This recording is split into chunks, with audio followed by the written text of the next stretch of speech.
Il y avait un compagnon du prophète sallallahu alayhi wa sallam qu'on surnommait Abu Mi'laq. C'était un commerçant.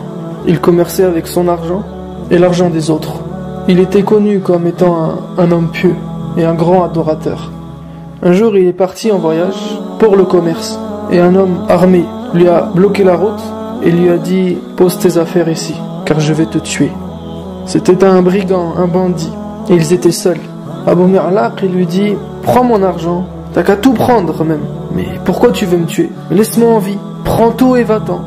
Le bandit lui a dit « Tes biens ils sont déjà à moi, mais tu vas mourir, je veux te tuer ». Abu Mi'laq, il lui dit « Ok, alors laisse-moi prier, laisse-moi faire une dernière prière à mon Seigneur ». L'homme lui dit « Prie autant que tu veux.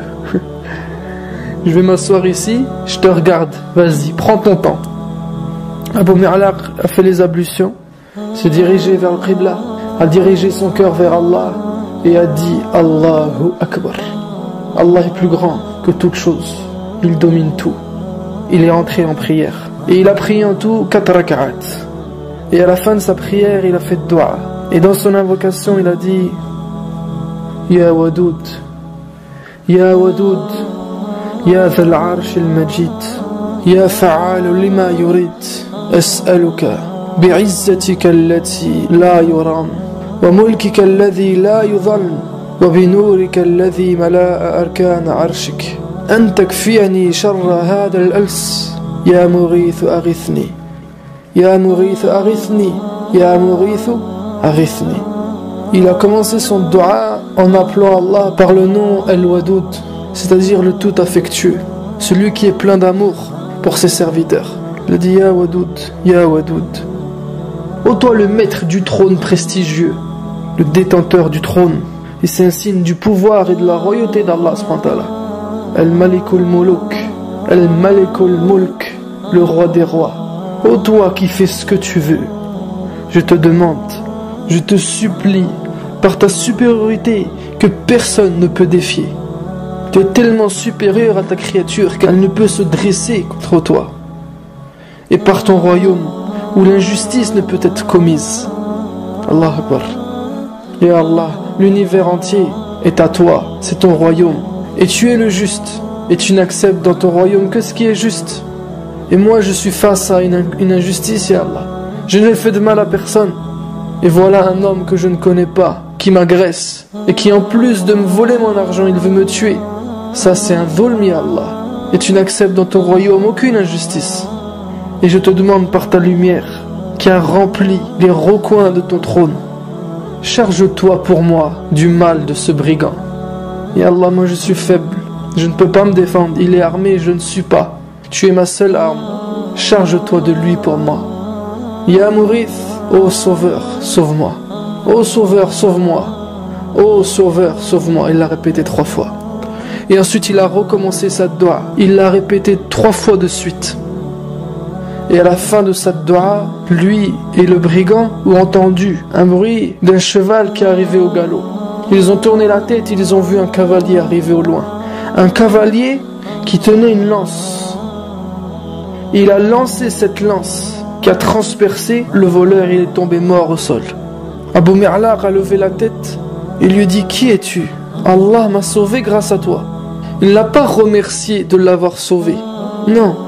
Sa première réaction quand l'homme l'a agressé, ce n'était pas de vouloir se défendre par lui-même, mais il a recherché protection auprès d'Allah.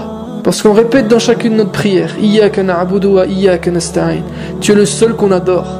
Tu es le seul dont on demande le secours. Quand lui est arrivée cette situation, un homme qui veut le tuer, il s'est dirigé vers Allah. Et quand cette situation a été réglée, il a su qu'elle avait été réglée par Allah. Il n'avait aucune certitude et aucune confiance dans la créature.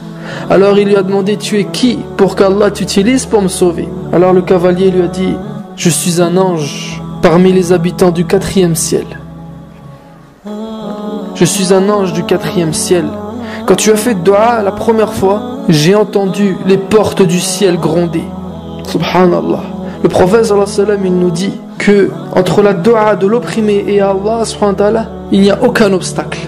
C'est pour ça que dans maintes et maintes hadiths, le prophète sallallahu alayhi wa sallam nous demande de faire attention de n'opprimer personne, car la dua des opprimés est acceptée par Allah.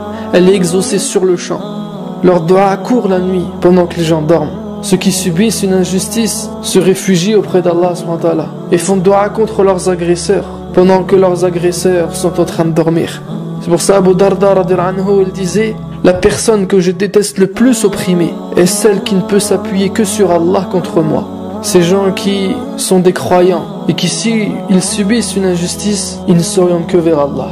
Attention à leur dua. Ça ne veut pas dire que les autres, ils aiment les opprimer.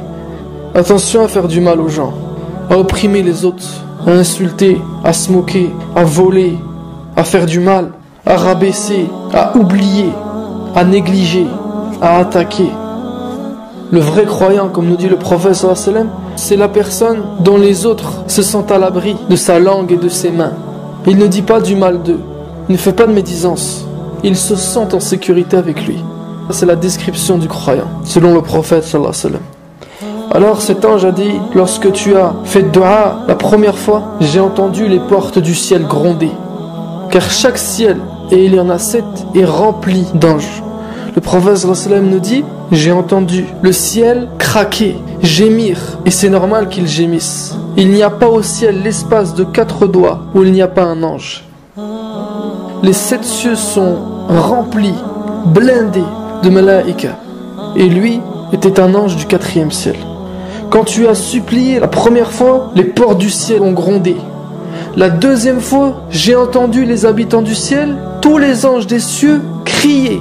Et quand tu as supplié la 3e fois, on s'est dit entre nous: ça c'est la prière d'un désespéré. Ça c'est la dua d'un mazloum, c'est l'invocation d'un opprimé. Alors j'ai demandé à Allah la permission de descendre pour t'aider. Et Allah subhanahu m'a permis. Allahu Akbar. Wallah, ceux qui s'en prennent à nous pensent qu'on est faible, qu'on n'a pas de protecteur. Ils savent pas que Rabbul Alamin est avec nous, le Seigneur de l'univers, le maître des cieux et de la terre. Il fait ce qu'il veut pour qui il veut, quand il veut, où il veut. Tout se passe si il le veut. Il est avec celui qui fait le bien. Il est avec le faible qui subit. Et il domine le fort qui fait le mal et qui haggar les gens. La plus grande musiba, la plus grande catastrophe sur cette terre est de l'oublier. D'oublier Allah, l'origine de tout. Celui qui nous aime comme on est, qui nous a créés tel que l'on est, qui est vigilant avec nous, qui est bienfaisant pour nous. Abu Mi'laq ne l'a pas oublié et Allah l'a aidé. Et cet ange a rajouté: avant de partir, je vais t'annoncer une bonne nouvelle. Sache que quiconque fait ses ablutions et prie 4 raka'at comme tu l'as fait et supplie avec cette invocation, il sera exaucé, qu'il soit désespéré ou non, qu'il se fasse opprimer ou non. Tu fais tes ablutions, tu te diriges vers Allah en faisant 4 raka'at et tu fais cette dua qui se trouve en bas dans la description. Je l'ai écrite en français et en phonétique pour ceux qui veulent l'apprendre. Je t'invite fortement à t'abonner à la chaîne. 3 fois par semaine, je publie une histoire de la sorte ou un rappel qui te profitera si tu es croyant. Abonne-toi pour être mis au courant. Et tu trouveras dans le i comme info, en haut à droite de cette vidéo, un lien pour t'inscrire à la lettre que j'écris et que j'envoie à tous ceux qui se sont inscrits le dimanche matin à 7h. Je te l'envoie directement dans ta boîte mail. Alors inscris-toi avant dimanche pour la recevoir.